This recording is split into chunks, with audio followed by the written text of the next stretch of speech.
Le Bioparc de la Gaspésie est un jardin animalier qui met en valeur les espèces animales et végétales de la Gaspésie. Depuis 1998, le Bioparc accueille en saison estivale plus de 25 000 visiteurs et ouvre ses portes de juin à octobre.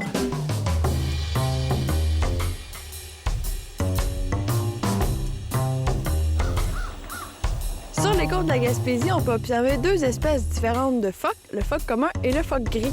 Ici, au Bioparc, nous avons deux femelles phoques communs qui pèsent environ 80 kg, ce qui est 2 à 4 fois plus petit que le phoque gris, donc une excellente façon de les différencier. Il y a aussi la forme de la tête, donc notre phoque commun a une toute petite tête en forme de chien, alors que le phoque gris a une plus grosse tête en forme de cheval. Comme on peut voir ici dans le bassin, notre eau est quand même très froide, il y a de la glace sur le dessus, mais les phoques s'y adaptent quand même très bien. En fait, il y a plusieurs adaptations qui leur permettent de rester à l'année dans une eau qui est très froide. L'eau ici est environ à 4 degrés Celsius.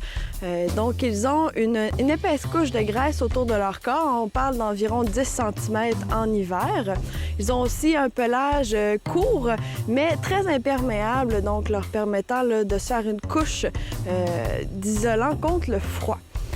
Pendant l'été, par contre, le phoque commun va chasser dans l'eau à marée haute et à marée basse va venir s'échouer sur les plages pour se réchauffer au soleil. D'ailleurs, pour monter sur les plages ou les plages glacées durant l'hiver, le phoque va utiliser les griffes qu'il possède sur ses pattes, qui sont en fait transformées en nageoires. Donc, c'est vraiment un mammifère qui a gardé les mêmes traits que les mammifères terrestres. Et ces griffes-là, très utiles, vont l'aider à grimper sur les berges. Le phoque est très hydrodynamique, donc très efficace à la nage. D'ailleurs, on peut voir qu'il n'a pas de pavillon d'oreille. C'est la principale différence d'ailleurs avec l'otarie. Une autre adaptation au phoque pour rester très longtemps dans l'eau, c'est ses narines. Les narines qui sont constamment fermées et il doit forcer pour les ouvrir, ce qui lui permet de plonger longtemps sous l'eau sans avoir une dépense d'énergie inutile.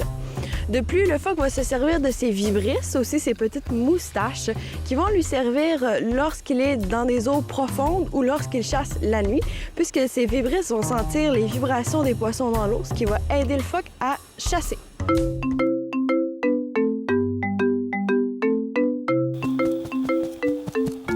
Ici, au Bioparc, nos phoques sont nourris avec du hareng. Ils vont recevoir entre 3 et 4 kg de hareng chacun par jour.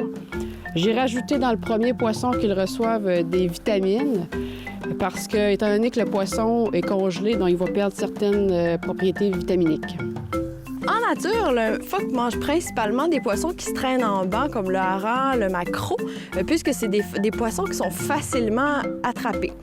D'ailleurs, le phoque va les manger tout rond et va les manger en très grande quantité, et c'est par la suite, lorsqu'il va aller se reposer, qu'il va digérer tous ces poissons-là. Le phoque commun est un peu spécial en ce sens où c'est la seule espèce de phoque qui peut vivre aussi bien en eau douce qu'en eau salée. D'ailleurs, c'est pas rare de le voir remonter certaines rivières de la Gaspésie durant l'été ou plutôt au printemps lorsque les saumons remontent les rivières. D'ailleurs, ici, on ajoute aux poissons des capsules de sel, question de les habituer à traiter ce sel puisque l'eau ici dans notre bassin, c'est de l'eau douce. Saviez-vous que le phoque peut plonger jusqu'à 500 mètres de profondeur et rester sous l'eau près de 30 minutes? Quoique, la plupart du temps, il va rester près de la surface, donc jamais en bas de 10 mètres, et quelques minutes sous l'eau.